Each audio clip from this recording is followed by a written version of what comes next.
नमस्कार विद्यार्थी मित्रांनो मी STI रोहिदास चोंदी पाटील आपलं सर्वांचं या ठिकाणी स्वागत। आणि सगळ्यात आधी या आजच्या मराठी व्याकरण टेस्ट 3च्या विश्लेषणाच्या सुरुवातीला एकदा सर्वांचे धन्यवाद देतो। तुम्ही सर्वजण जो प्रचंड तन्मयतेने प्रतिसाद देत आहात, शब्द फार महत्त्वाचा आहे, तन्मयतेने प्रामाणिकपणे अभ्यास करून टेस्ट सोडवत आहात, त्याबद्दल सर्वात आधी तुमच्या सर्वांच्या पाठीशी माझ्या शुभेच्छा आहेत। तुम्ही सर्वजण सक्सेस व्हाल ही आशा आणि सदिच्छा या ठिकाणी व्यक्त करतो। दुसरा मुद्दा, तुम्ही जे मला विविध कमेंट्स पाठवत आहात की खूप चांगले प्रश्न या ठिकाणी आहेत, आम्हाला फायदा होतो आहे, आमचा अभ्यास वाढलेला आहे। मित्रांनो, याच्यातून मला प्रेरणा भेटते, याच्यातून मला अभ्यास करून तुमच्या समोर ते मटेरियल आणण्यासाठी एक वेगळा उत्साह येत असतो। तुम्ही जे काही माझ्या या व्हिडिओजबद्दल, या लेक्चर्सबद्दल जे काही बोलता आहात, त्या सगळ्यांची मी दखल घेतो आहे आणि तुमच्यासाठी चांगल्यात चांगलं मटेरियल, मग ते MPSCचं, सरळ सेवेचं आणि पोलीस भरतीचं, ते आणण्याचा प्रयत्न माझा राहणार आहे। तर आपण या ठिकाणी JKची लेक्चर लेक्चर सिरीज असेल, JKची टेस्ट असेल, मराठी टेस्ट असेल, ती चालू केलेली आहे। अत्यंत चांगला प्रतिसाद तुम्ही देत आहात आणि आजची टेस्ट आपली अशाच पद्धतीची राहणार आहे। अत्यंत तिचं विश्लेषण सखोल मी केलेलं आहे।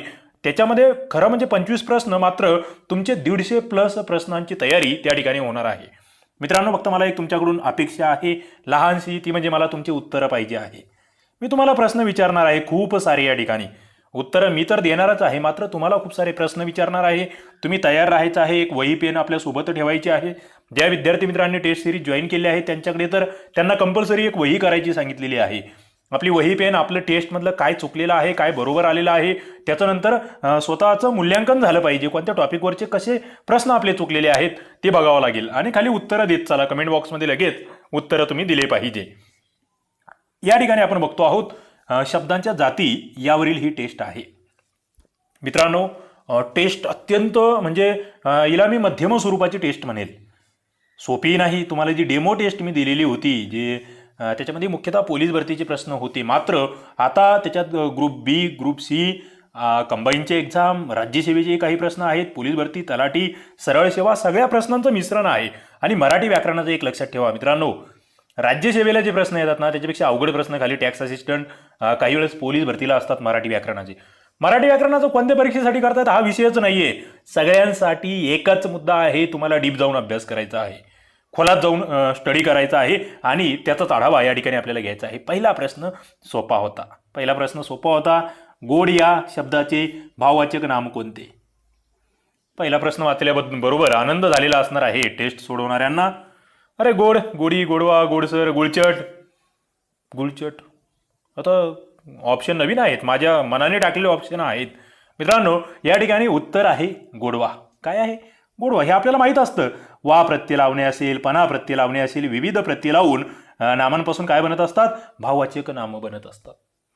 मात्र मग इथे हा प्रश्न मी नाम या जातीवर टाकलेला आहे। शब्दाच्या नामाचे 3 प्रकार मित्रांनो तुम्हाला माहीत असले पाहिजे। या ठिकाणी खरं म्हणजे नामाचे 2 प्रकार आहेत, त्याच्यात 3 मुख्य प्रकार आहे।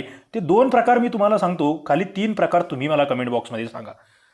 आता हे 2 प्रकार बरेच जणांना कळत नाही की पहिला म्हणजे धर्मीवाचक नामे आणि दुसरा म्हणजे धर्मवाचक नामे।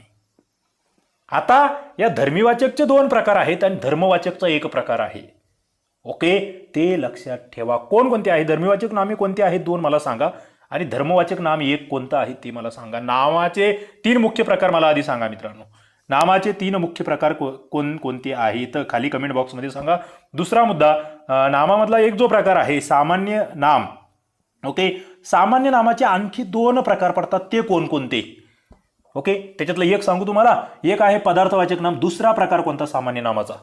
उत्तर द्यायचे आहे पटपट, कारण की तुम्हाला मी सांगितलेलं होतं, मी ही जी टेस्ट आपण घेतली, आपण काय करतो आहे, आपले जे 51 टेस्ट आहे, आपण प्रत्येक टेस्टच्या आधी तुम्हाला व्हिडिओच्या लिंक देत असतो। मी जे तुम्हाला लेक्चर घेतलेले आहे याच्या आधी आपल्या चॅनलवर, त्याच्या लिंक्स पुरवत असतो। मग त्याच्यामध्ये तुम्हाला हे सगळं अभ्यास करायचा सांगितलेला आहे, पटपट उत्तर देता आली पाहिजे, त्याच्याशिवाय यश नाही हा मित्रांनो, त्याच्याशिवाय सक्सेस नाहीये। तुम्हाला 25 पैकी 25 मार्क्स पडलेच पाहिजेत। 25 पैकी 25 म्हणजे पोलीस भरती, सरळ सेवेला, इकडे मराठी व्याकरण आपलं राज्यसेवेला 50 आहे, 50 पैकी 50चं टार्गेट असलं पाहिजे।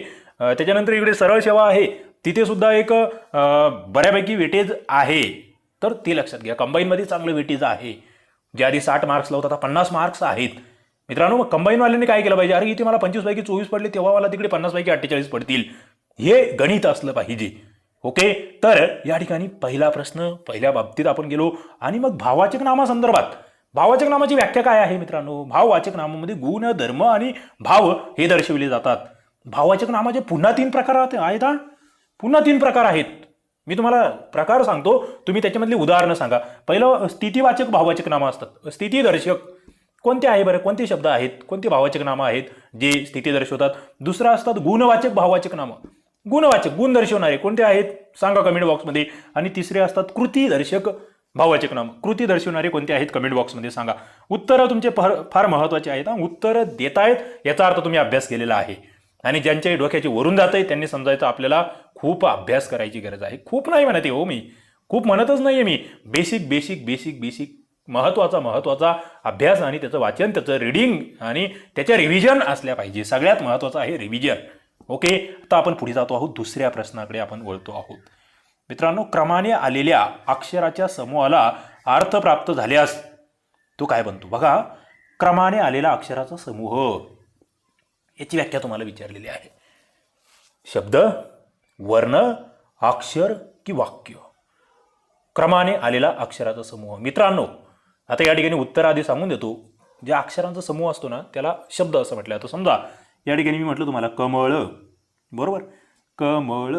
या ठिकाणी हे काय आहेत? क काय आहे, म काय आहे आणि ळ काय आहे? हे अक्षर आहेत. काय आहेत? अक्षर. क एक अक्षर आहे, म एक अक्षर आहे आणि ळ एक अक्षर आहे. हे 3 अक्षर काय आले? एकत्र आले. मात्र एकत्र कसे आले? क्रमाने आले. एक विशिष्ट त्याच्यातून अर्थबोध होतो आहे. मी जर म्हटलो असतो कळम, बरोबर, किंवा ळम क, हे असं ळम क म्हटल्यावर काही फायदा होता त्याच्यात? नाही. म्हणजे अक्षर एकत्र येत आहेत, मात्र ते कसे? अर्थपूर्णरित्या. काय म्हणतोय मी? अर्थपूर्णरित्या एकत्र येत आहेत. मग मित्रांनो, माझा तुमच्यासाठी प्रश्न आहे. आपण बोललो समजा इथे क हे अक्षर आहे, क पासून कमळ बनलं, हे झाला, हा झाला शब्द. आता माझा पुढचा प्रश्न तुम्हाला आहे की शब्दापासून असे अनेक शब्द एकत्र आले, समजा 2, 3, आणि त्यांच्यापासून मग पुढे जे काही बनणार आहे अर्थपूर्ण, त्याला तुम्ही काय म्हणणार? काय म्हणतात? शब्दांपासून काय बनतं म्हणजे तो मला चढता क्रम सांगा. सगळ्यात आधी असतो वर्ण. काय असतो? वर्ण. त्याच्यानंतर त्याचं बनतं अक्षर. मग वर्णात आणि अक्षरात काय फरक आहे माहिती आहे? हे मुद्दाम सांगतोय मित्रांनो. मला वेळ गेला तर चालतो, या ठिकाणी जास्त वेळ लागला तर चालतो. मला प्रामाणिकपणे तुम्हाला परफेक्ट बनवायचं आहे. या ठिकाणी मराठी व्याकरणामध्ये आउट ऑफ मार्क्स पडले पाहिजे. आणि हे फक्त बोली बच्चन नाही आहे, बोलाचीच कडी बोलाचंच भात. मेहनत आहे मित्रांनो, मेहनत करायला शिका. कोणीही तुम्हाला हरवणार नाही या जगामध्ये. फक्त तुम्हाला स्वतःला हरवायचं आहे. स्वतःला हरवायचं म्हणजे काय? आपल्या आळसावर नियंत्रण मिळवायचं आहे. आपण जे काही नियोजन केलं आहे त्याची प्रॉपर अंमलबजावणी करायची आहे. वर्ण बघा, समजा या ठिकाणी हा क, पाय मोडलेला क काय आहे हो? हे व्यंजन आहे. क मध्ये अ मिक्स केलं, काय झालं? अक्षर बनलं. म्हणजे वर्णामध्ये आता वर्णात पुन्हा मग काय आहे? वर्णामध्ये स्वर असतात, वर्णामध्ये व्यंजन असतात. हे जे स्वर आहे ना, हे अक्षर असतात डायरेक्ट. याच्यात काही वेगळा स्वर मिसळायची गरज नाहीये. मग जे स्वर हे पूर्ण अक्षर असतं आधीच, मात्र जे व्यंजन आहे त्याच्यातच स्वर मिक्स केल्याशिवाय ते अक्षर बनत नाही. म्हणजे ही चढती श्रेणी कशी आहे मित्रांनो? वर्णापासून बनतं आहे समजा अक्षर, अक्षरापासून बनतो आहे शब्द. आता पुढे मला सांगा, शब्दापासून काय बनतं आणि शब्दापासून जे बनतंय त्याच्यापासून पुन्हा पुढे काय बनतं? खाली मला कमेंट बॉक्समध्ये उत्तर द्यायचं आहे. आणि पुढचा आणखी एक मुद्दा क्लिअर करतो मित्रांनो. या ठिकाणी ना पद नावाची एक कन्सेप्ट असते. पद कशाला म्हणतात मला सांगा बरं. पुढच्या टेस्ट 4 मध्ये मी त्याच्यावर प्रश्न टाकण्याचा प्रयत्न करेल. पद आणि शब्द याच्यात काय फरक आहे? प्रकृती आणि विकृती वाचले कधी शब्द? काय आहे सांगा बरं मला. 4 गोष्टींच्या खाली तुम्ही लहान लहान शब्दामध्ये उत्तर द्या. पद म्हणजे काय, शब्द म्हणजे काय, प्रकृती म्हणजे काय आणि विकृती म्हणजे काय? सगळे मराठी व्याकरणाशी संबंधित शब्द आहेत. सगळे मराठी व्याकरणाशी संबंधित आहे. आणि तुम्ही लेक्चर पाहिलेले असेल, अभ्यास केला असेल तर याचे उत्तर देणं अत्यंत सोपे आहेत. पुढे आपण जातो आहोत. म्हणजे तुम्हाला या ठिकाणी लक्षात घ्यायचं आहे की शब्द कशाला म्हणायचे. पुढचा प्रश्न आहे आपला 3 नंबरचा प्रश्न या ठिकाणी मित्रांनो. तो म्हणजे खालील पर्यायातील वेगळा शब्द ओळखा. वेगळा शब्द ओळखा. सोपं, एकदम सोपा होता. म्हणजे याला मी शिपायाचा प्रश्न म्हणतो. म्हणजे पोलीस भरतीपेक्षाही सोपा म्हणतो मी याला. कारण की वेगळा शब्द म्हणजे काय? तुम्हाला शब्दांच्या जाती माहीत असल्या पाहिजे. आता इथे नाम होती, क्रियापद, शब्दयोगी अव्यय आणि विशेषण. मित्रांनो, ज्या विद्यार्थी मित्रांचा हा प्रश्न चुकलेला आहे 3 नंबरचा, ते अत्यंत पाण्यात आहेत. पाण्यात असणे म्हणजे काय? त्यांनी खूप काही त्या ठिकाणी स्वतःची सुधारणा करायची आहे. कारण की तुम्हाला जर शब्दांच्या जाती आणि त्याच्यातल्या विकारी आणि अविकारी शब्दजाती माहीत नसतील तर समजायचं अरे मला खूप काही करायचं आहे, मला खूप मेहनत करावी लागेल, खूप वाचन करावं लागेल मराठी व्याकरणामध्ये. 3 नंबरचा म्हणजे हा आजच्या टेस्टमधील सगळ्यात सोपा प्रश्न मी मुद्दाम टाकलेला होता. कारण की हा ज्यांचा चुकतोय ना त्यांनी समजायचं की आपल्याला काहीतरी करावं लागेल, आपला अभ्यास करावा लागेल. मग काय होतं, नाम, क्रियापद, शब्दयोगी अव्यय आणि विशेषण. मित्रांनो या ठिकाणी वेगळं काय आहे, शब्दयोगी अव्यय. का? शब्दांच्या जाती किती आहेत? सोपा प्रश्न माझा तुम्हाला. सांगा बरं, कमेंट बॉक्समध्ये उत्तर द्या. शब्दांच्या जाती किती आहे? आता हे गेला तो काळ, राहिल्या त्या आठवणी. हे शब्दांच्या जाती किती आहेत असे इतके सोपे प्रश्न विचारला तरी कमा नाही राहिला आहे आयोग किंवा कोणतंही मंडळ. हे आणि हा आलाही तरी मग ते चुकणार कोणीच नाहीये. जो चुकतोय तो चुकून इकडे आलेला आहे, हे लक्षात घ्या. माझी शब्द नीट ऐकत चला. मी काही ते इंदुरीकर महाराज नाहीये, मात्र तरी सुद्धा काही शब्द आहेत, काही वाक्य आहेत जे डोक्यात फिक्स ठेवा. मग या ठिकाणी शब्दाच्या विकारी जाती आहेत 4 आणि अविकारी जाती आहेत 4. विकारी म्हणजे काय? विकारी म्हणजे सव्येय, ज्याच्यामध्ये बदल होऊ शकतो. कशानुसार? विकार होऊ शकतो ज्या शब्दांमध्ये. ते विकार कोणते आहेत, किती विकार आहेत, त्याच्यावरही प्रश्न टाकलेला आहे पुढे मी. ओके. आणि दुसरे असतं अविकारी, त्याला आपण अव्यय म्हणतो. मित्रांनो खाली कमेंट बॉक्समध्ये मला उत्तर द्या. सव्येय विकारी जाती किती 4 आहेत, त्या कोणकोणत्या आहेत? आणि अविकारी जाती 4 आहेत, त्या कोणकोणत्या आहेत? शब्दांच्या एकूण जाती किती आहेत मला सांगायचं आहे. खाली कमेंट बॉक्समध्ये सांगा. पुढे आपण जातो आहोत. मराठीत एकूण किती विकार आहेत? आता ज्यांना माझा स्पीड जास्त वाटतोय त्यांनी इथे कोपऱ्यात जायचं, वर 3 टिंबा आहे तिथे जाऊन स्पीड कमी करायचा. ओके. आपलं वाचन फास्ट आहे, म्हणजे रीडिंग फास्ट आहे, त्याच्यामुळे आपलं बोलणं फास्ट आहे. मराठीमध्ये एकूण किती विकार आहेत? अत्यंत महत्त्वाचा प्रश्न या ठिकाणी मी टाकला होता मुद्दाम, म्हणजे बऱ्याच जणांना तो सोपा वाटेल. 1 नंबरला मी पोलीस भरती दिलेला आहे, म्हणजे मी ही काळजी घेतोय बाबा तो प्रश्न नेमका कोणत्या परीक्षेला जास्त प्रेफर होऊ शकतो, त्याला मी 1 नंबर टाकत असतो या ठिकाणी. तर मराठीत एकूण किती विकार आहेत? 4, 5, 6, 8. आता हा प्रश्न बरेच जण चुकतील ज्यांचा थोडा कमी अभ्यास आहे असा, म्हणजे याला थोडासा चांगला अभ्यास असावा लागतो, वाचन असावं लागतं. हे काही पुस्तकाच्या बाहेरचं नाही आहे, हे सगळं पुस्तकांमधीलच आहे. तुम्ही जे चांगले दर्जेदार संदर्भ पुस्तक वाचतात त्याच्यातले आपलं जे ई बुक स्वरूपात मराठी व्याकरण प्रसिद्ध झालेलं आहे, 220 पानाचं पुस्तक आहे मित्रांनो. त्याच्यामध्ये जे काही सगळ्यात बेस्ट उत्कृष्ट असे स्रोत आहे आणि मागील प्रश्नपत्रिकामध्ये सगळे आलेले प्रश्न आहेत ते त्याच्यात कव्हर केले आहे. त्याच्यात तर या सगळ्या प्रश्नांची उत्तर तुम्हाला भेटणारच आहेत. आपल्या मराठी ई बुक, ज्याला आपण मराठी व्याकरण झाले सोपे अशी टॅगलाईन दिलेली आहे. ओके. आणि ते अनेक जणांनी घेतलेलं आहे, त्याचा अभ्यासही तुम्ही करता आहात. पुढे किती आहेत विकार? विकार किती आहेत मित्रांनो? उत्तर आहे या ठिकाणी ती म्हणजे 6 विकार आहेत. किती आहेत? 6 विकार आहेत. आता मुद्दा येतो, विकार म्हणजे काय? विकार म्हणजे हे जे शब्द असतात ना मित्रांनो, आपण जे शब्दाची व्याख्यावर पाहिली नाही, शब्दांच्या ज्या जाती आहेत ना, 8 जाती, या शब्दांमध्ये जे काही बदल होऊ शकतात ते बदल नेमके कशामुळे होऊ शकतात त्याला विकार म्हणतात. 6 विकार जर म्हटले ना, लिहून घ्या. पहिला म्हणजे लिंगानुसार बदल होऊ शकतो, लिंग पहिला विकार आहे. दुसरा वचनानुसार बदल होऊ शकतो. मग लिंगाचे 3 प्रकार मला सांगा, कमेंट बॉक्समध्ये सांगा मला लिंगाचे 3 प्रकार. ओके. पुढे वचनानुसार बदल होऊ शकतो. वचनाचे मला 2 प्रकार सांगा खाली कमेंट बॉक्समध्ये. विकार आहे वचन. तिसरं विभक्तीनुसार बदल होऊ शकतो. विकार आहे, तिसरा विकार आहे विभक्ती. विभक्ती किती आहेत मित्रांनो मराठीमध्ये? कोणकोणत्या विभक्ती आहेत खाली कमेंट बॉक्समध्ये सांगा. त्यावर पुढे प्रश्नही विचारलेले आहेत, मात्र इथे उत्तर द्या लगेच. विभक्ती. 4था बदल आहे पुरुषानुसार होऊ शकतो. कोणकोणते पुरुष आहेत मराठी व्याकरणामध्ये? पुरुष. कोणकोणते पुरुष आहेत मराठी व्याकरणामध्ये? उत्तर द्या. त्याच्यानंतर आहे अर्थानुसार बदल होतात. मित्रांनो मराठी व्याकरणामध्ये किती अर्थ आहेत? किती अर्थ आहेत आणि कोणकोणते अर्थ आहेत?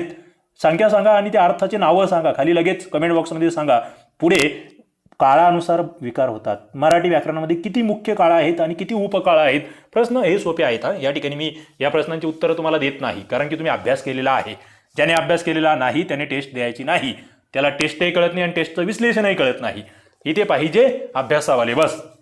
पुढे आपण जातो आहोत. मराठी व्याकरणाच्या शुद्ध लेखन नियमाबाबत खालील विधाने वाचा व योग्य उत्तर निवडा. शुद्ध लेखन नियमावरचा मुद्दा मग एक थोडासा वेगळा, ज्याला गुगली म्हणतो आपण. एका विद्यार्थ्याने कमेंट केली होती की तुम्ही अचानक ते क्रिकेटसारखं एखादा गुगली टाकतात, एखादा यॉर्कर टाकतात. तसं मी मुद्दाम टाकतो. एखादा फास्टर त्या ठिकाणी टाकला जातो, अत्यंत वेगवान स्पीडचा.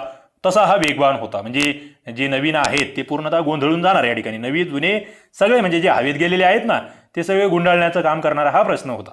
म्हणजे आजच्या टेस्टमधला हा सगळ्यात सोपा प्रश्न आणि हा सगळ्यात अवघड प्रश्न.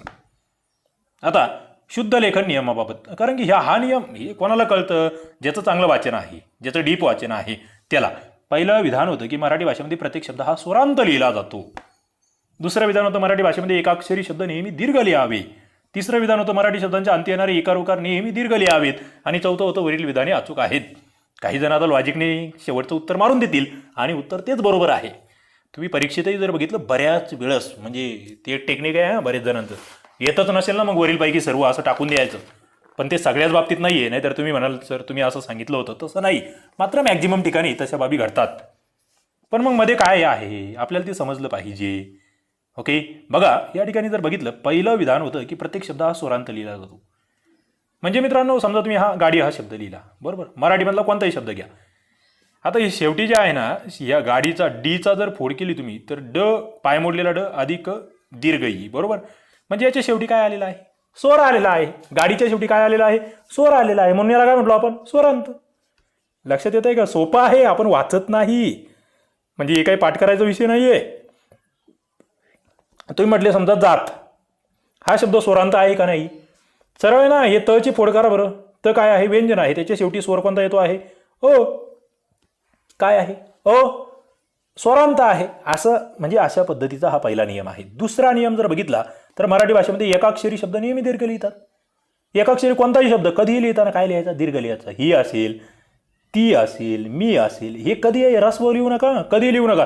त्याला अपवाद फक्त एकच आहे, तो नी.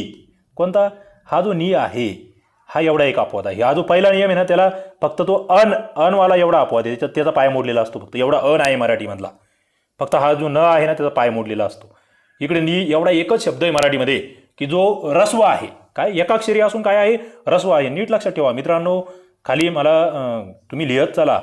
आता इथे मला सांगा एकाक्षरी शब्द नेहमी दीर्घ लिहितात. मी तुम्हाला 2-3 सांगितले, इतर कोणते आठवतात तुम्हाला मराठीमध्ये म्हणजे एकच अक्षर आहे मात्र दीर्घ लिहिल्या जातात. खाली कमेंट बॉक्समध्ये सांगा बरं एकाक्षरी दीर्घ शब्द असं लिहा आणि उत्तर द्या. पुढे आपण जातो आहोत. पुढचा प्रश्न आहे मराठी शब्दांच्या अंती येणारे इकार उकार नेहमी दीर्घ लिहावेत. मराठी शब्दांच्या अंती येणारे इकार उकार बघा. आता या ठिकाणी शेवटी येणारे जे इकार उकार असतात ते नेहमी काय असतात, दीर्घ असतात.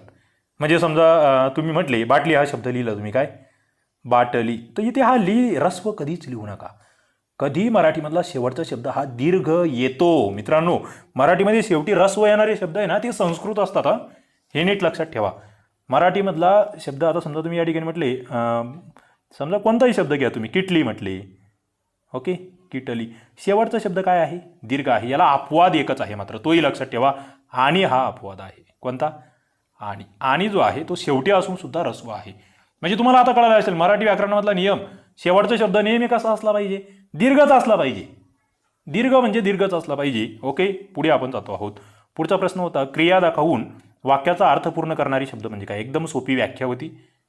विशेषण, क्रियाविशेषण, क्रियापद, उभयान्वयी अव्यय. मित्रांनो जे क्रिया दाखवतं आणि वाक्याचा अर्थ पूर्ण करतं तो क्रियादर्शक शब्द म्हणजे क्रियापद असतो. विशेषण म्हणजे काय असतं, मग नामाबद्दल विशेष माहिती सांगणारा शब्द. क्रियाविशेषण म्हणजे काय असतं, क्रियापदाबद्दल विशेष माहिती सांगणारा शब्द. उभयान्वयी अव्यय काय असतो, 2 शब्दांना किंवा 2 वाक्यांना जोडणारा शब्द उभयान्वयी अव्यय असतो. मित्रांनो आता मग मी तुम्हाला एक व्याख्या सांगतो की नामाबद्दल वापरला जाणारा जो शब्द असतो त्याला काय म्हटलं जातं. खाली सांगा बरं कमेंट बॉक्समध्ये. नामाबद्दल वापरला जाणारा शब्द त्याला काय म्हणतो आपण. पुढे मला विशेषणाचं एक उदाहरण द्या बरं कमेंट बॉक्समध्ये. एक विशेषण सांगा कोणतं तरी. विशेषणाचे तुम्हाला प्रकार माहीत आहेत का, कमेंट बॉक्समध्ये सांगा विशेषणाचे प्रकार. पुढे क्रियापद कोणकोणत्या प्रकारचे असतात बरं. क्रियापद कोणकोणत्या प्रकारचे असतात. क्रियापद वाक्यात जर कर्म असेल तर त्याला कोणतं क्रियापद म्हणतात, वाक्यात कर्म नसेल तर त्याला कोणतं क्रियापद म्हणतात. उभयान्वयी अव्ययामध्ये आणखी एक प्रश्न तुम्हाला विचारतो की उभयान्वयी अव्ययापासून 2 प्रकारचे वाक्य तयार होतात. एक असतं संयुक्त वाक्य आणि दुसरं कोणतं वाक्य असतं. मग नक्कीच सगळ्या प्रश्नांची उत्तरं तुम्हाला द्यायची आहे. कमेंट बॉक्समध्ये उत्तरं देत चला. जितके जास्त तुम्ही उत्तर देणार तेवढं मला वाटेल की अरे खरोखरी अभ्यास करतायत. काय होतं मित्रांनो, कमेंट बॉक्समध्ये जर तुम्ही ती उत्तर टाईप करतायत, लिहितायत तर ते तुमच्या जास्त चांगल्या लक्षात राहतं, तुमच्या डोक्यात राहतं. अरे मी त्या ठिकाणी त्या यूट्यूबचं व्हिडिओ बघताना तिथे मी कमेंट केलं होतं ते उत्तर, तुम्हाला ते चांगलं आठवतं हे लक्षात ठेवा. तो त्याच्यामागचा हेतू आहे. तुम्ही त्या लेक्चरमध्ये गुंतून राहावेत, तुमचं कॉन्सन्ट्रेशन असावं. बरेच जण म्हणतात ना माझ्या लक्षात राहत नाही, तर त्याच्यामागचं कारण हे आहे की आपण त्या लेक्चरमध्ये पूर्णतः गुंतलो पाहिजे. शिक्षकांच्या प्रश्नांची उत्तरं देणं हे म्हणजे तुम्ही वर्गात शिकवताना सुद्धा प्रश्न उत्तरं हे फार महत्त्वाचं असतं. अन्यथा जर शिकवणारा शिक्षक फक्त एकटाच बोलतो आहे तर ते रटाळवाणं होतं.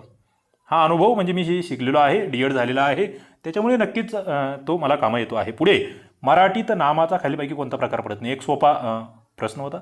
नामाचे प्रकार तुम्हाला माहीत असले पाहिजे. ऑप्शन बघा, सामान्य नाम आहे, विशेष नाम आहे, भाववाचक नाम आहे. मागील याचं उत्तर सांगितलं मी तुम्हाला, काही जणांच्या ते लक्षात येत नाही उत्तर काय असतं ते.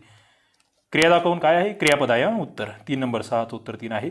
7चं, मराठीत नामाचा खालील कोणता प्रकार पडत नाही. आता उत्तर ऑप्शन होते सामान्य नाम, विशेष नाम, विशेषण नाम, भाववाचक नाम आणि विशेष नाम. बघा आपलं काय होतं, आपला अभ्यास असतो, बरेच जण इथे विशेषण नामऐवजी विशेष नाम वाचून टाकतात. कळत नाही त्यांना, अरे विशेष नाम आहे, इकडे विशेष नाम आहे. काही जणांनी असाही विचार केला असेल, अरे 2 ठिकाणी एकच ऑप्शन दिला, म्हणजे वाचताना नीट वाचायचं नाही, गडबड करायची. इतका सोपा प्रश्न, किती सोपा प्रश्न टाकलेला आहे, गडबड करायची आणि उत्तर चुकवून यायचं. याला म्हणतात सिली मिस्टेक होणे. काय, सिली मिस्टेक होणे. त्याला शुद्ध मराठीमध्ये जर बघितलं ना, 150 हानी चूक असंही त्याला म्हटलं जातं. काय, 150 हानी चूक म्हणजे येत असताना अति काहीतरी दाखवायचा उत्साह आणि चुकून यायचं. तर मराठीमध्ये मित्रांनो हे विशेषण नाम असा प्रकार नाही आहे. सामान्य नाम आहे, भाववाचक नाम आहे, विशेष नाम आहे. मला सामान्य नामाचे 2 उदाहरणं खाली कमेंट बॉक्समध्ये सांगा. सामान्य नामाचे 2 प्रकार तुम्हाला वरती मी विचारले होते. एक म्हणजे पदार्थवाचक नाम असतं आणि दुसरं असतं मित्रांनो समूहवाचक नाम.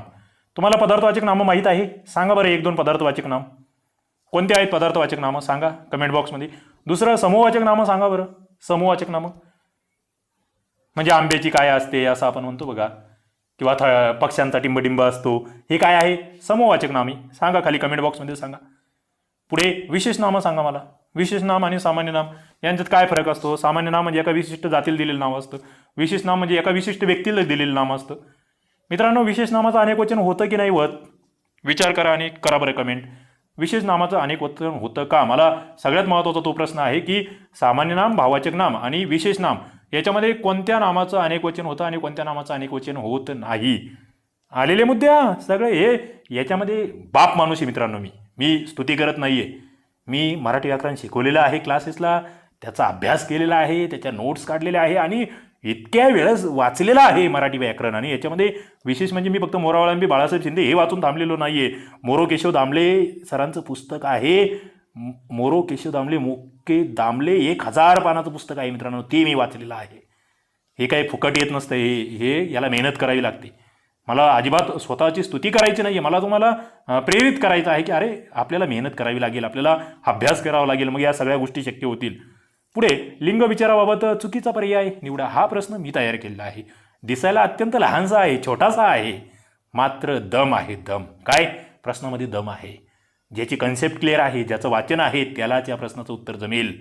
मग काय होता हा प्रश्न नेमका? वेगळा पर्याय निवडायचा होता. म्हणजे नेमकं काय ऑप्शन होता? रुमाल, ग्रंथ, देह, सिंह.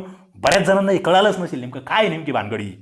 मित्रांनो एक लक्षात घ्या, या ठिकाणी जर तुम्ही या प्रश्नाकडे बघितलं तर तुम्हाला एक मुद्दा लक्षात येतो.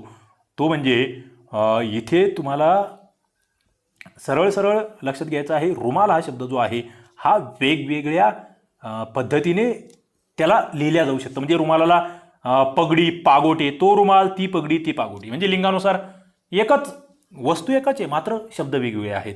ग्रंथ आहे, तो ग्रंथ, ती, ते. काय म्हणणार तुम्ही? तीच्या पुढे काय म्हणणार? तेच्या पुढे काय म्हणणार? सांगा बरं खाली कमेंट बॉक्समध्ये. देहचा तो देह, ती काया आणि ते काय येणार? देहच्या तेच्या पुढे काय येईल? सांगा कमेंट बॉक्समध्ये सांगा. तो देह, ती काया, ते काय येईल? आणखी असेच प्रश्न आहेत म्हणजे याच्या संदर्भातला. आता सिंह जे आहे ना, तो सिंह, ती सिंह.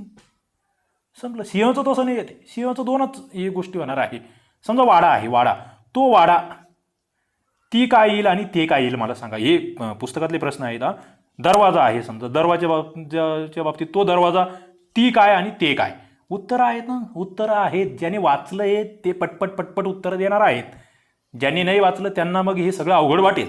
पुढच्या टेस्टमध्ये आणखी चांगलं वाचन करावं हा माझा हेतू आहे आणि नंतर ती टेस्ट द्यावी. ओके, पुढची टेस्ट नंबर 4. त्याच्यामुळे आपण 1-2 दिवसाचा किमान वेळेमध्ये देतो आहे मित्रांनो. आपल्या दर आठवड्याला किमान 2 टेस्ट आपण मराठीच्या आणि 2 टेस्ट जीकेच्या घेतो आहोत. आणि तुम्ही जर प्रामाणिकपणे यांचा अभ्यास केला, जीके म्हणजे तुमचं सगळंच कव्हर होतंय हो. ओके, आणि मराठी व्याकरण म्हणजे मेन्सचा विषय असेल, इकडे पोलीस भरती सरळ सेवेचं तर 25% क्वेश्चन्स त्याच्यावर आहेत. हे एवढं मोठं कव्हर होतंय, खूप मोठा अभ्यास तुमचा होतो आहे. परंतु याचा फायदा कोणाला होईल? ज्याने आधी चांगला अभ्यास केला आणि नंतर पेपर सोडवल्यानंतर आपल्या चुका काय होत आहेत त्या जर नीट बघितल्या, त्या मला पाठवा ना तुम्ही व्हॉट्सअपला. मी त्यावर अभिप्राय देतो ना, चांगलं वाईट काय आहे, तुमचं काय चुकतंय, काय सुधारणा करावं लागेल. मी तयार आहे, मी तुमच्यासाठी आहे ना वैयक्तिक मार्गदर्शक. ओके, ज्यांनी टेस्ट लावलेले आहे त्यांच्यासाठी हे सगळं करतोच आहे मी. पुढचा प्रश्न आहे, पुढीलपैकी चुकीची जोडी ओळखा. मित्रांनो, ही सुद्धा तशीच होती. कवी, कवयित्री, राघू, मैना, नवरा, आई, बोकाभाटी. सरळ काय दिसतंय वेगळं? नवरा, आई. नवराचं काय येईल? नवराचं बायको आलं असतं. इकडे आई, बाप असं ते वेगळे शब्द आहेत. ओके, लक्षात ठेवा. वडील, आई अशा पद्धतीचं. म्हणजे तुम्हाला लिंग बदलायचं आहे. मग काही प्रश्न मी तुम्हाला विचारतो. समजा नर आहे. तो नर, ती काय येईल मला सांगा. तो नर, ती काय. तो विद्वान, ती काय म्हणणार तुम्ही? म्हणजे विद्वानचं स्त्रीलिंगी रूप काय आहे? तो रेडा, ती काय येईल? तो रेडाचं स्त्रीलिंगी रूप मला सांगा. विधूरचं स्त्रीलिंगी रूप मला सांगा. खाली कमेंट बॉक्समध्ये सांगा. विधूर, ती काय. पुढे बोकड, तो बोकड, ती काय सांगा. उत्तर द्या, पटपट उत्तर द्या. तो बोकड, ती काय. त्याच्यानंतर तो खोंड, ती काय. तो खोंड, ती काय. उत्तर द्या खाली. सगळ्यांचे पुल्लिंग मी सांगितलेले आहे. स्त्रीलिंगी रूपं तुम्ही सांगायची आहेत. पुढे जातो आहोत मित्रांनो आपण. नामाच्या वचन विचाराबाबत वेगळा चुकीचा पर्याय निवडा. आणि एक मुद्दा, थोडंसं अर्धा पाऊण तास लेक्चर बघण्याची ऐकण्याची सवय लावून घ्या. सक्सेस असे येडेगबाळे होत नाही. तुम्हाला हुशार बनावं लागेल. हुशार म्हणजे काय? इथे मित्रांनो हुशार लोकांचं काम नाही आहे. इथे ना दम धरणारे लोकांचं काम आहे. कशाचं दम? सातत्य म्हणतात त्याला आमच्या सोप्या भाषेमध्ये. काय सातत्य? ज्याच्यात बसण्याची ताकद आहे. मी 1 तासभर बाबा उठत नाही. कॉन्सन्ट्रेशन म्हणतात त्याला. हे ज्याला जमतं ना. आता हे लेक्चर मी तुमच्यासमोर बोलतोय बरोबर. मी जर 1 तास बोलू शकतो, मग तुम्ही 1 तास ऐकू का शकत नाही हो? ऐकणारे ऐकतात ना, मला माहिती आहे ना. ऐकणारे ऐकतात. जे पेटलेले आहेत, ज्यांनी झोकून देऊन अभ्यास सुरू केला आहे ते ऐकतात. मात्र इतर 80%चं काय? 80% लोक जे आहेत, जे 5-10 मिनिटं ऐकायचं सोडून द्यायचं, हे नाही जमत आपल्याला. मग तुम्ही करतात कशाला ते? करतात कशाला MPSC? कशाला करतात पोलीस भरती? तर तुमच्या समोर वर्ग हा सोपा नाही आहे. खूप जबरदस्त कॉम्पिटिशन आहे, हे लक्षात घ्या. ओके, तर आपण पुढे जातो आहोत. नामाच्या वचन विचाराबाबत वेगळा आणि चुकीचा पर्याय निवडा. दादा, आजोबा, चहा आणि फळा. काय होतं मित्रांनो? हे सोपं आहे. म्हणजे दादा जे आहे, हे दादाचं दादाच होतं. याचं अनेक वचन होतच नाही.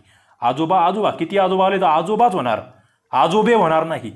चहा पदार्थवाचक आहे मित्रांनो. पदार्थवाचक नामाचं अनेक वचन होतं की नाही होत मला सांगा. पदार्थवाचक नामाचे अनेक वचन होते का? Yes, no. खाली कमेंट बॉक्समध्ये उत्तर द्या. पदार्थवाचक नामाची अनेक वचन होती का? पुढे फळा. एक फळा, अनेक फळे. याचं होतंय ना. म्हणून फळा हा ऑप्शन वेगळा आहे. इथे याचं उत्तर नवरा, आई हे आहे 3 नंबरचं. इथे 4 नंबरचं उत्तर आहे. पुढचा प्रश्न मित्रांनो.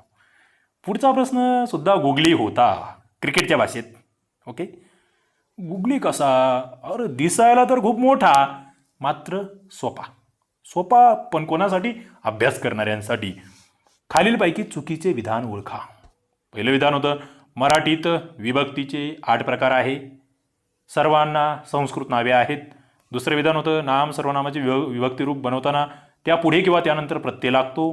तिसरं विधान होतं, विभक्ती प्रत्यय लावण्यापूर्वी नाम सर्वनामाच्या रूपातील बदलाला सामान्य रूप म्हणतात.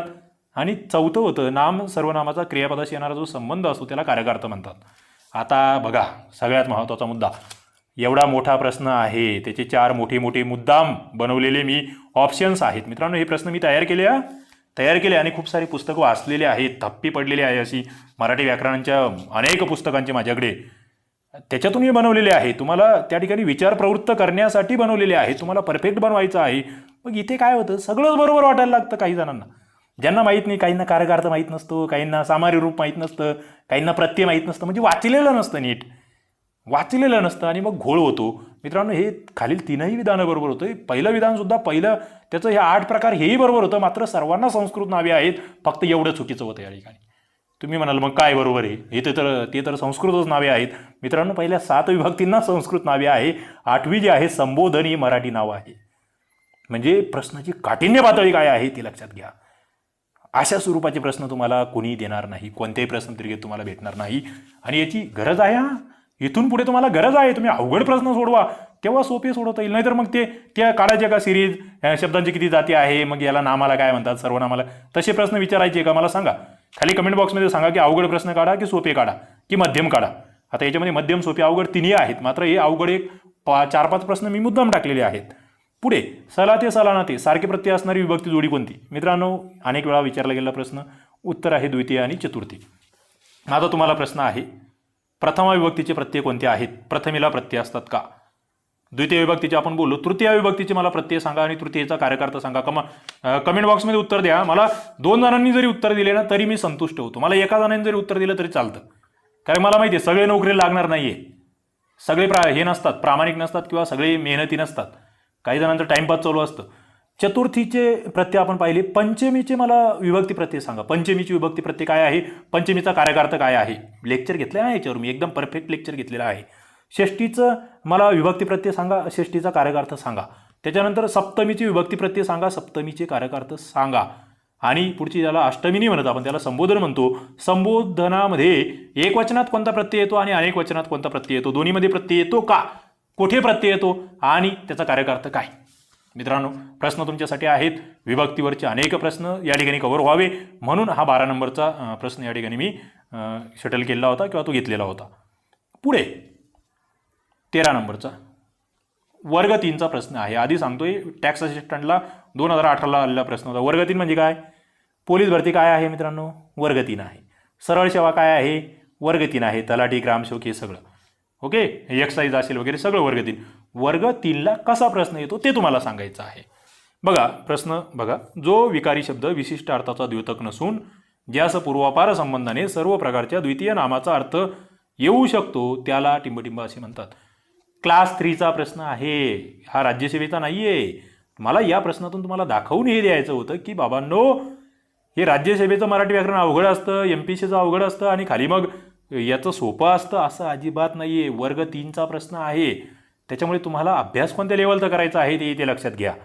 ओके, याचं उत्तर होतं सर्वनाम. आणि हा प्रश्न कुठून आला, हा आलेला आहे मोरो केशव दामले यांच्या पुस्तकात जशीच्या तशी व्याख्या दिलेली आहे. माझं जे ई बुक आहे ना मराठी व्याकरणाचं, त्याच्यामध्ये मी मोरो केशव दामले सरांच्या बरेच मुद्दे ॲड केलेले आहेत जे मला वाटायचे, आणि त्या ई बुकमध्ये जसंच्या तशी ही व्याख्या आपण लिहिलेली आहे.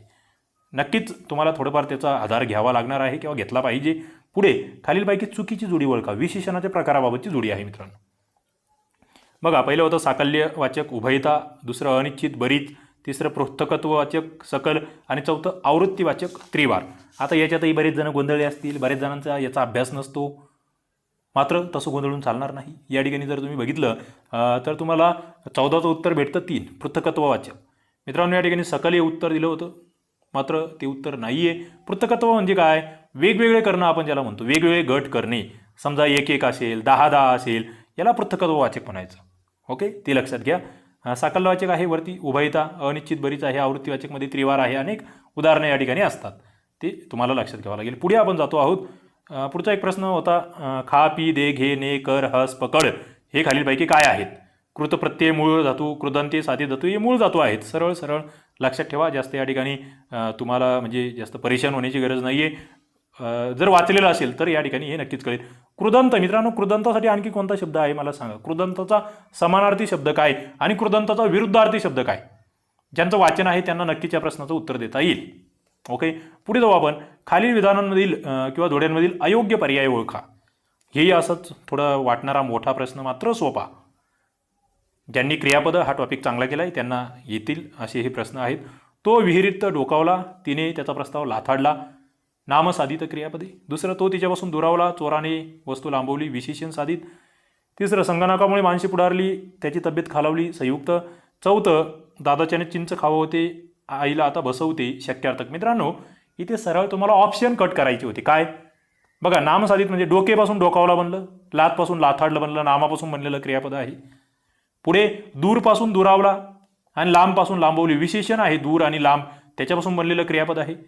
तिसरं, पुढेपासून पुढारली, खालीपासून खालावली, हे अव्यय आहेत. हे जे होतं ना अव्यय साधित होतं मित्रांनो.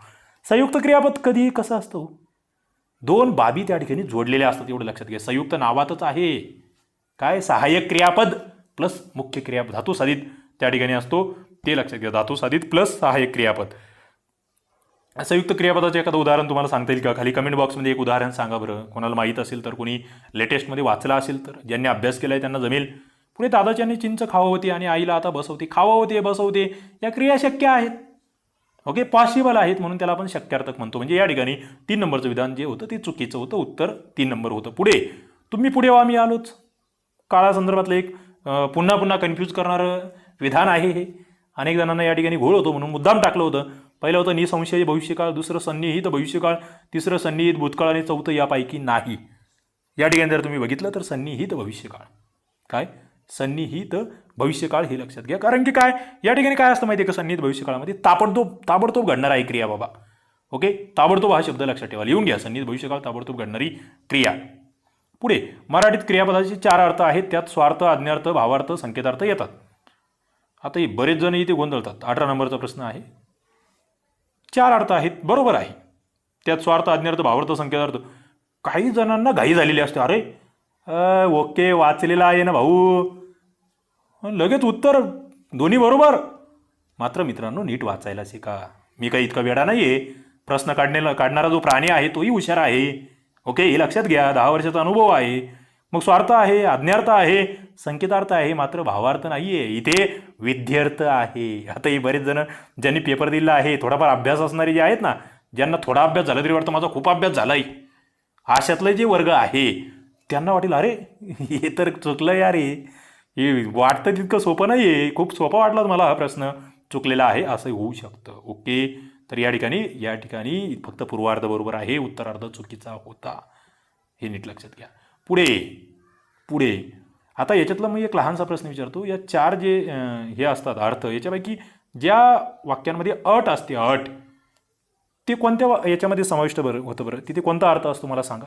ज्या ठिकाणी विनंती असते तो कोणता अर्थ असतो? अट आणि विनंती 2 महत्त्वाचे शब्द दिले आहे. कीवर्ड्स मला खाली कमेंट बॉक्समध्ये सांगा. अट असेल तर कोणत्या अर्थाचा प्रकार असेल आणि विनंती असेल तर कोणत्या अर्थाचा प्रकार असेल. पुढे आपण जातो आहोत. 19 नंबरचा प्रश्न आहे. क्रियाविशेषण अव्ययाची पुढील उदाहरणे कोणत्या प्रकारात येतात?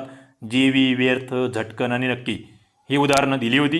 कालवाचक, स्थलवाचक, रीतिवाचक आणि परिमाणवाचक. मित्रांनो सरळ आहे, रीतिवाचक आहे. कशा पद्धतीने कार्य घडतं आहे, ती क्रिया घडते आहे. जेवी, व्यर्थ, झटकन, नक्की. रीतिविशेषण हा एक महत्त्वाचा प्रकार आहे. त्या ठिकाणी नेहमी विचारल्या जातात, त्यावर प्रश्न मुद्दाम तो टाकलेला होता, हे लक्षात घ्या. 19 नंबरचं क्रिया कशी घडते समजा. पुढे जर तुम्ही इथे बघितलं समजा, मग त्याच्यामध्ये रीतिवाचकमध्ये सुद्धा पुन्हा 3 प्रकार आहेत. एक प्रकारदर्शक, दुसरा अनुकरणदर्शक, तिसरा निश्चयदर्शक. प्रकारदर्शकमध्ये हळू, जलद जसे, अनुकरणमध्ये झटकन, बराबर, जसं ध्वनीची पुनरावृत्ती असते मित्रांनो. बदाबद असेल, झटकन असेल. आणखी काय येतं बरं अनुकरणवाचकमध्ये? ध्वनी पुनरावृत्ती होणारे शब्द सांगा बरं काही. आणि पुढे इकडे निश्चयदर्शक असतो, त्याच्यामध्ये खचित, बरोबर असे अनेक शब्द आहेत. ओके, पुढे आपण जातो आहोत. विना, शिवाय, खेरीज, परता, वाचून ही शब्दयोगी अव्यये जी आहेत ती कोणत्या प्रकारात येतात? महत्त्वाचं आहे हे अव्ययांचे प्रकार नीट माहीत असले पाहिजे. मग करणवाचक, हेतुवाचक, व्यतिरेकवाचक, तुलनावाचक बघा त्या शब्दांमध्येच आहे. शिवाय, खेरीज, त्याचे खेरीज, शिवाय त्याच्या वाचून, त्याचे शिवाय, त्याच्या परता, त्याच्या व्यतिरेक आहे मित्रांनो. ओके, व्यतिरेक आहे हे नीट लक्षात ठेवा, नावातच आहे. करणवाचकमध्ये तुम्हाला साधन असतं, त्याच्यामुळे, त्याच्या करवी. इकडे हेतुवाचक असेल तर त्याच्यासाठी, त्याच्या कारणाने असे त्या ठिकाणी विधानं असू शकतात. तुलनावाचकमध्ये जर तुम्ही गेले तर पेक्षा, तर, तम असे शब्द येतात, ते लक्षात घ्या. शब्दयोगी अव्ययाचे आणखी काही प्रकार माहीत आहेत का मला सांगा बरं कमेंट बॉक्समध्ये. ओके, पुढे खालीलपैकी कोणता वेगळा पर्याय आहे? उभयान्वयी अव्ययाचे प्रकार आहे, त्याच्यातला वेगळा पर्याय तुम्हाला ओळखायचा आहे मित्रांनो.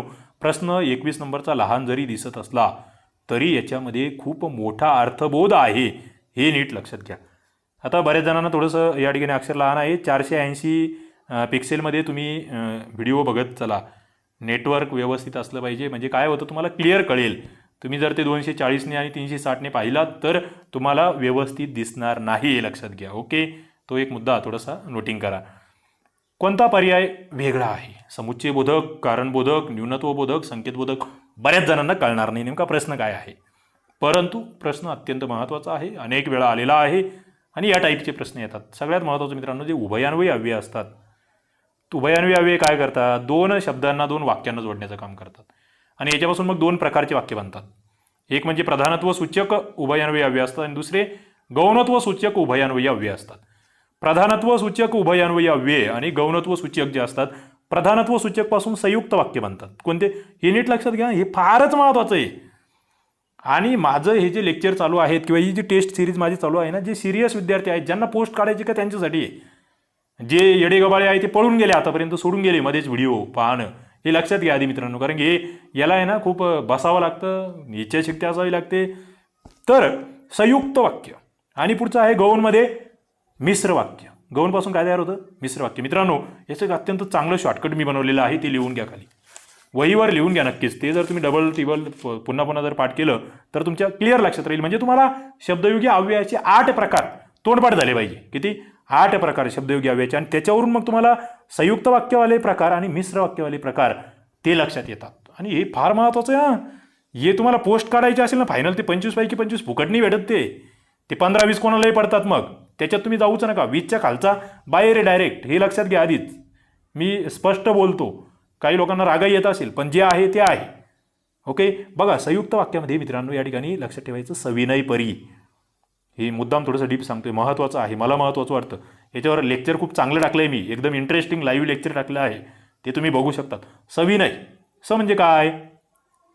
स म्हणजे समुदायवाचक, वि म्हणजे विकल्पदर्शक, न म्हणजे न्यूनत्वदर्शक, आणि परी म्हणजे परिणामदर्शक. ओके. तर ही सविनय परी लक्षात ठेवा. सविनय जे आहे ना, सविनयमध्ये संयुक्त वाक्य येतात सगळे. सविनय मग ती जोडणारे वगैरे त्याच्यावर बरंच आहे, जास्त मध्ये घुसत नाही. सविनय परी. परी म्हणजे परिणामबोधक. पुढे इकडे आता उश्वसंकार. काय? उश्वसंकार. मित्रांनो, थोडंसं नवीन वाटेल तुम्हाला हे, मात्र एकदा पाठ झाला ना विषय संपला. उ म्हणजे उद्देशबोधक, सो म्हणजे स्वरूपबोधक, स म्हणजे संकेतबोधक, आणि कार म्हणजे कारणबोधक. बघा, इकडे सविनय परीमध्ये जर येत असेल तर ते संयुक्त वाक्य, आणि इकडे जर येत असेल ते उश्वसंकारमध्ये तर ते काय येणार? मिश्र वाक्य. आता याच्यामध्ये बऱ्याच गोष्टी आहे. मग तुम्हाला समजा या ठिकाणी आपलं उत्तर यांनी दिलं होतं की काय, कुठे गेला आपला प्रश्न? हां, 21 नंबरचा प्रश्न या ठिकाणी होता, त्याचं उत्तर दिलं होतं यांनी कारणबोधक, वेगळं दिलं होतं. कारणबोधक का मित्रांनो? सविनय परी जे तुम्हाला सांगितलं ना, स म्हणजे समुच्चयबोधक, वि म्हणजे विकल्पबोधक, त्याच्यानंतर न्यूनत्वबोधक, हे जे मुद्दे आहेत. तर सॉरी एक सेकंद मित्रांनो, थोडंसं या ठिकाणी एक मुद्दा लक्षात घ्या. आपण हे कारणबोधक आणि संकेतबोधक हे 2 उत्तरं या ठिकाणी निघणार आहेत याचे. ओके. म्हणजे थोडक्यात हा प्रश्नच आपल्याला रद्द करावा लागेल, कारण की समुच्चयबोधक आणि न्यूनत्वबोधक जे आहे हे संयुक्त वाक्यामध्ये आहेत, आणि कारणबोधक आणि संकेतबोधक जे आहे हे मिश्र वाक्यामध्ये आहे. त्याच्यामुळे पण तुम्हाला सविनय परी उश्वसंकार एवढं लक्षात घ्या. पुढील याच्यामध्ये आपण ती आणखी चूक दुरुस्त करून यावर वेगळा नवीन प्रश्न मी टाकेल, तुमची जास्त कन्सेप्ट क्लिअर व्हावी म्हणून. पुढे केवळ प्रयोगी अव्ययांची चुकीच्या पर्यायाची जोडी ओळखा. आता हर्षदर्शक अ हा हा वा वा, शोकदर्शक अग अरे, मौनदर्शक गप, मौनदर्शकमध्ये गप, आणि संमतीदर्शकमध्ये ठीक हा. आता तुम्ही म्हणाल याच्यात नेमकं वेगळं काय आहे? ओके. तर बघा, या ठिकाणी जे होतं अग आणि अरे हे शोकदर्शक नाही आहे मित्रांनो. अग अरे हे संबोधन दर्शक आहे. काय आहे? संबोधन दर्शक. मग शोकदर्शकमध्ये काय येतात बरं? कोणते केवळ प्रयोगी अव्यय येतात? जसं शिव शिव आहे, आगाई आहे, हर हर आहे, शोकदर्शक आहेत. इतर मला सांगा बरं, विरोधदर्शकमध्ये कोणते शब्द येतात केवळ प्रयोगी अव्ययाचे? विरोधदर्शक. प्रशंसा करण्यासाठी तुम्ही काय वापरणार? आश्चर्य व्यक्त करण्यासाठी काय वापरणार? इकडे मौनदर्शकमध्ये आणखी कोणते शब्द येतात? गप जसं आहे तसे आणखी काय आहेत? संमतीमध्ये ठीक आणि हा सारखे आणखी कोणते शब्द येतात? केवळ प्रयोगी अव्यय कोणते येतात? हर्षदर्शकमध्ये अ हा हा किंवा वा वा आहे, याच्या व्यतिरिक्त आणखी काय येतात? सांगा बरं, एकदा वाचा आणि मला सांगा त्या ठिकाणी, किंवा काही जणांचं पाठही असेल कमेंट बॉक्समध्ये सांगा. पुढचा प्रश्न आहे, शिक्षक म्हणाले की प्रत्येकाने नियमितपणे शाळेत यावे. मित्रांनो, आता इथे काय गोळ होतो हे बऱ्याच जणांच्या लक्षात राहत नाही. काय करावं? तुम्हाला जर ते तुम्ही शॉर्टकट नीट लक्षात ठेवलं, सविनय परी उश्वसंकार, तर त्याचं खरं म्हणजे तुम्ही तो व्हिडिओज बघा. माझं जे आहे ना चॅनलला, आपल्या मराठी व्याकरणाच्या प्लेलिस्टला उभयान्वयी अव्ययाचा एक व्हिडिओ बनवलेला आहे, सेपरेट लेक्चर आहे, ते बघा. तुमचं हे क्लिअर होईल, इथलचा प्रश्न चुकणार नाही. या ठिकाणी जर बघितलं तुम्ही 23चं उत्तर, तर ते एक आहे, मिश्र वाक्य आहे. म्हणजे कीवरून ओळखायचं तुम्हाला. कशावरून? कीवरून. शिक्षक म्हणाले की प्रत्येकाने नियमित शाळेत जावे. आता की म्हणजे काय? स्वरूपबोधक आहे. काय आहे? स्वरूपबोधक. मग स्वरूपबोधक कशात येतं? उश्वसंकार. काय?